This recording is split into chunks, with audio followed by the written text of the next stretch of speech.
প্রিয় দর্শক, আশা করি ভালো আছেন। আমরা একটা নতুন বাংলাদেশে শেষ পর্যন্ত আমরা একটা নতুন বাংলাদেশে আমাদের বিজয় সূচিত হয়েছে এবং এই বিজয় আমাদেরকে ধৈর্য ধরে উপভোগ করতে হবে। সরকার ছাড়া কখনো একটা রাষ্ট্র থাকতে পারে না। স্বৈরাচার শেখ হাসিনা পালিয়ে গিয়েছেন।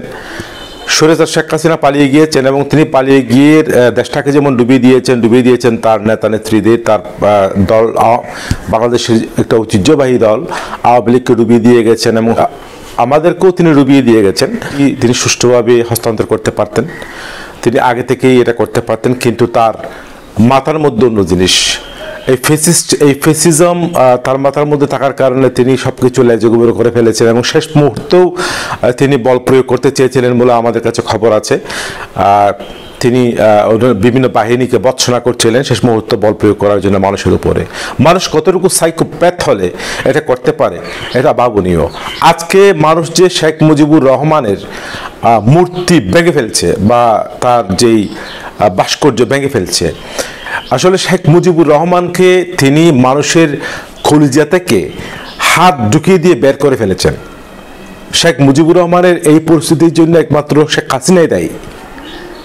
মানুষকে শেখ মুজিবুর রহমান তথা শেখ হাসিনা এই মাফিয়া রেজিমের প্রতি এমন ঘৃণা উৎপাদন তিনিই করেছেন। যাই হোক বন্ধুগণ, যে কথাটা বলতে চেয়েছিলাম, আমরা আসলে গভীর বিপদের মধ্যে আছি। যতক্ষণ অন্তর্বর্তীকালীন সরকার গঠন না হচ্ছে আমরা ভয়াবহ বিপদের মধ্যে আছি। আমরা গত একদিন সরকার ছাড়া রাষ্ট্র পরিচালনা করে দেখলাম যে কি ভয়াবহ অবস্থা হয়েছে। আপনারা দেখেছেন 100-র ঊর্ধ্বে মানুষ মারা গিয়েছেন এবং গিয়ে অজস্র সরকারি সম্পত্তির লুটপাট হয়েছে। মানুষের মধ্যে সব মানুষ তো ভালো না, সব মানুষ তো স্টুডেন্ট না। এইরকম পরিস্থিতির সুযোগে থাকে যে বেশিরভাগ দুষ্কৃতকারীরা, ছোট ডাকাতরা, তারাই বেশিরভাগ এটা করেছে। যেটা কথাটা বলতে চাচ্ছিলাম সেটা হচ্ছে বাংলাদেশের এই যে ছাত্র জনতার যেই আন্দোলন, এটাকে নস্যাৎ করার জন্য কিন্তু আমার মনে হচ্ছে যে একটা প্ল্যান শেখ হাসিনা অলরেডি করে রেখেছে। পৃথিবীর বিভিন্ন রাষ্ট্রে দেখা যায় যে এরকম ফ্যাসিস্ট সরকার যখন পদত্যাগ করে, বাধ্য হয়, পালিয়ে যায়, তখন তারা একটা আউটলাইন তৈরি করে যায় যে আউটলাইনের কারণে সেই দেশটা আবার বিতর্কিত হয় বা সেই দেশটার যেই লক্ষ্য ছিল, যে ছাত্র জনতার যে বিপ্লবের লক্ষ্য ছিল, যে গণঅভ্যুত্থানের যে লক্ষ্য ছিল, সেটাকে খুব দ্রুত মিসগাইডেড করে অন্যদিকে নিয়ে যায়। আমার মনে হচ্ছে বাংলাদেশে সেরকম কোনো পরিস্থিতি হতে যাচ্ছে কিনা, আমি বলছি মাইন্ড যে হতে যাচ্ছে কিনা। যেমন কিছু জিনিস যদি আমি আপনাদেরকে বলি তাহলে আপনারা বুঝতে পারবেন। আমি বলবো না যে বাংলাদেশে জামায়াত ইসলামের রাজনীতি করার কোনো অধিকার নেই। 100% অধিকার আছে, তারা রাজনীতি করবেন এবং ইতিমধ্যে তারা ফ্রন্টলাইনে চলে এসেছেন।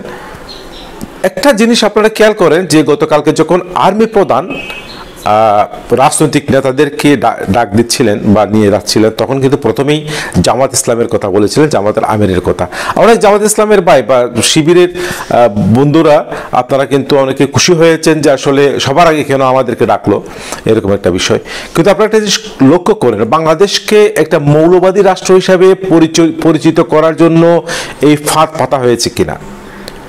সেনাপ্রধান যে শেখ হাসিনার আত্মীয়, এটা কিন্তু অমূলক নয়, এটা এড়িয়ে নেওয়া যায় না। এবং শেখ হাসিনা যে এই বাহিনীগুলোর মধ্যে এমন আত্মীয়করণ করেছেন বলেই কিন্তু মানুষের উপর এমন নিপীড়ন করা সম্ভব হয়েছে, এটা আমাদের খেয়াল রাখতে হবে। একদিকে এই যে কোটা আন্দোলন সংস্কারের হাত ধরে যেই আজকে আমাদের বিপ্লবটা হয়েছে, সেখানে কোটা আন্দোলন যে সমন্বয়কারক তাদেরকে ডাকা হয়নি প্রথমত। দ্বিতীয় কথা হচ্ছে যে সেখানে আমাদের ইসলামী দলগুলোকে ডাকা হয়েছে। তারপরে অন্যদিকে আপনারা দেখতে পাবেন যে ভারতের একটা প্ল্যাটফর্ম রিপাবলিক বাংলা টিভি নামে যে প্ল্যাটফর্মটা রয়েছে ইউটিউবে, আপনারা দেখতে পারবেন যে মিনিটে তারা বাংলাদেশের সাম্প্রদায়িক সম্প্রীতির বিনাশ করার জন্য তারা মিনিটে ভিডিও তৈরি করছে। বাংলাদেশ যে কি ভয়াবহ পরিস্থিতি শুরু হয়েছে, বাংলাদেশ জঙ্গিদের হাতে চলে গেছে, তিলকে তাল করে তারা কিন্তু মিনিটের পর মিনিট এই ঘটনাগুলো ঘটছে এবং খুব দ্রুত ভারতের নরেন্দ্র মোদী, যে ভারতের প্রধানমন্ত্রী নরেন্দ্র মোদী কিন্তু জরুরি বৈঠক ডেকেছেন। আপনারা জানেন যে সেই বৈঠকে কি হয়েছে সেটা জানার আমাদের দ্বারা সম্ভব নয়, হয়তো সেটা জানাও যাবে। কিন্তু একটা বিষয় হচ্ছে বাংলাদেশের সাথে ভারতের যে বর্ডার আছে, বর্ডার লাইন, সেই পুরো বর্ডার লাইনে কিন্তু ভারত এখন সেনা নিয়ে এসছে। ভারতের যতগুলো বর্ডার আছে বাংলাদেশের সাথে সবগুলোতে কিন্তু এখন ভারতীয় সৈন্যরা সতর্ক অবস্থায় আছে। তারা বলছে যে তারা হচ্ছে এখান থেকে কোনো অনুপ্রবেশকারী ভারতে ঢুকবে কিনা শেখ হাসিনাকে হত্যার জন্য বা নানা কারণে, সেটাই জন্য তারা এখানে সৈন্য জমায়েত করেছে। কিন্তু আসলে কখনোই এটা সম্ভব না যে বাংলাদেশের যে আভ্যন্তরীণ প্রবলেম, এটা এখনো ভারতে যাওয়ার মতো কোনো পরিস্থিতি তৈরি হয়নি, যার কারণে এটা অমূলক। কিন্তু ভারত সর্বোচ্চ সতর্কতা রয়েছে এবং এখানে আপনি দেখতে পারবেন যে শেখ হাসিনা কিন্তু ভারতে রয়ে গেছে এবং বাংলাদেশে বারবার ইভেন এটাও করতে পারে যে বাংলাদেশে যেই আওয়ামী রেজিম আছে তাদেরকে দিয়ে সাম্প্রদায়িক সম্প্রীতি নষ্ট করে বা সংখ্যালঘুদের মন্দিরে হামলা করে তারা সেটাকে কিন্তু চালাতে পারে যে বাংলাদেশের সাম্প্রদায়িক সম্প্রীতি বিনষ্ট হচ্ছে। আর যেহেতু ভারতে ফান্ডামেন্টালিস্ট সরকার ক্ষমতায় আছে, সেহেতু তারা এটার উদ্যোগ নেওয়ার চান্সে আবার একটা নানা ধরনের প্রতিবিপ্লব বা অন্য কিছু হতে পারে। এই জন্য প্রিয় দর্শক, আপনাদেরকে যেটা বলতে চাচ্ছি, আমি যতটুকু যাদের কাছে আমার এই বার্তা পৌঁছায়, আমাদের খুব দ্রুত অন্তর্বর্তীকালীন সরকার কিন্তু গঠন করে ফেলতে হবে এবং অবশ্যই সেটা হচ্ছে কোটা সংস্কার আন্দোলনকারীর যেই সমন্বয়কারীরা রয়েছে তাদেরকে, কারণ তাদের চোখেই আমরা বাংলাদেশটাকে দেখেছি। এই কোমলমতি ছাত্ররাই কিন্তু আমাদেরকে বাংলাদেশটা দেখিয়েছে এবং এখানে এমন ব্যবস্থা করতে হবে যে তারা অলরেডি একটা রূপরেখা তারা তৈরি করেছে। আমার মনে হচ্ছে সেটা মানে রিলায়েবল, সেটা করা যায়।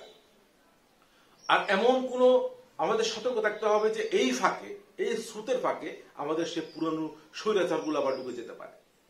মানে এগুলোকে প্রাধান্য দেওয়া যাবে না, এগুলো নির্বাচনের মাধ্যমে পরে আসতে পারে। কিন্তু অন্তর্বর্তীকালীন সরকার যেটা হবে সেটাতে কিন্তু সিভিল সোসাইটি, যে সিভিল সোসাইটিতে আমাদের এখন সংগঠিত হয়েছে, এখন তৈরি হয়েছে যুদ্ধকালীন সময়ে স্বৈরাচারের পতনের যে আন্দোলন, সেখানকার সময়ের মধ্যে যে সিভিল সোসাইটি তৈরি হয়েছে, সেখান থেকে কিন্তু আমাদের প্রতিনিধিদেরকে হায়ার করতে হবে বা ওখান থেকে নিতে হবে।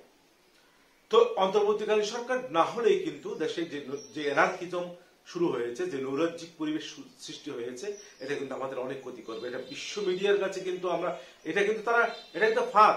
এই যে আপনারা গতকালকে ছাত্রছাত্রীর সাথে নানা ধরনের লোকজনও কিন্তু জনতার মধ্যে বহু ধরনের লোক আছে জনস্রোতের মধ্যে, তারাও কিন্তু গণভবনে ঢুকে যেটা করলেন, যে এটা কিন্তু বিশ্ব মিডিয়ায় ভালো চোখে দেখছে না।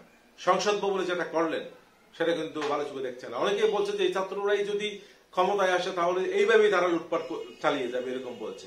যদিও আমি বিশ্বাস করি যে এরা সবাই ছাত্র নয় এবং আমাদের ছাত্ররা আবার কিন্তু এদের কাছ থেকে এই জিনিসগুলো যতটুকু পারে ফিরিয়ে নিয়ে এসে কিন্তু মিলিটারির হাতে তুলে দিচ্ছে। আর মিলিটারি নিয়ে আমাদের অভিজ্ঞতাটা ভালো নয়, এই জন্য আমাদের খুব দ্রুত অন্তর্বর্তীকালীন সরকার দরকার। আমরা কিন্তু খুব বিপদে আছি। আমি আবার বলছি যে প্রতিটি বিপ্লবের পরেই প্রতি বিপ্লব উকি দেয়, যে কোনো মুহূর্তে তারা কিন্তু ফ্রন্টে চলে আসতে পারে এবং আমাদের এই যে অর্জন, হাজার হাজার ছাত্রদের রক্তের বিনিময়ে এই যে অর্জন, সেটা নস্যাৎ করে দিতে পারে। এটা নস্যাৎ হওয়ার আগেই আমাদের কিন্তু এই বিপ্লবকে, এই পরিবর্তনকে, সঠিক এই গণঅভ্যুত্থানকে সঠিক পথে পরিচালনা করতে হবে। দর্শক, আমি এই ফাঁকে আরেকটা কথা বলে রাখি, আমাদের সমস্ত অর্জনই নস্যাৎ হয়ে যাবে যদি এই অবস্থা জারি রেখে, এই সংবিধান জারি রেখে বিশেষ করে আমরা যদি আবার নির্বাচনে যাই বা আবার সরকার গঠন করি। আমাদের প্রথমেই আমাদেরকে কিন্তু এই সংবিধানটাই হাত দিতে হবে। এই সংবিধানের যে সমস্ত পয়েন্টের কারণে বারবার এই ক্ষমতায় যাওয়া মানুষটা স্বৈরাচারে পরিণত হচ্ছে, হওয়ার সুযোগ আছে, সুযোগ দিচ্ছে, সেই পথগুলো বন্ধ করতে হবে। আমি সংবিধান পর্যালোচনা করার একটা অনুরোধ জানাচ্ছি এবং আপনারা যারা এটা শুনছেন সবাই এইটা পৌঁছে দিতে পারেন বিভিন্ন মানুষের কাছে, বিভিন্ন জনের কাছে শেয়ার করে। তো এটা পরে আসুক। আমার কথা হচ্ছে যে একটা সরকার ছাড়া একটা দেশ চলতে পারে না। এই জন্য খুব দ্রুত আমাদেরকে অন্তর্বর্তীকালীন সরকার গঠন করতে হবে এবং অবশ্যই অবশ্যই যে ছাত্রদের চোখে আমরা এটা দেখেছি যাকে কেউ উৎখাত করতে পারেনি গত 15 বছর ধরে, যে স্বৈরাচারকে, যে রেজিমকে, সেই রেজিমকে উৎখাতকারী এই স্টুডেন্টদের কথা আমাদের অবশ্যই শুনতে হবে। আমরা তাদের চোখে যদি বাংলাদেশ দেখি, তাহলে আমার মনে হচ্ছে যে আমরা একটা সুন্দর ভোর পাবো।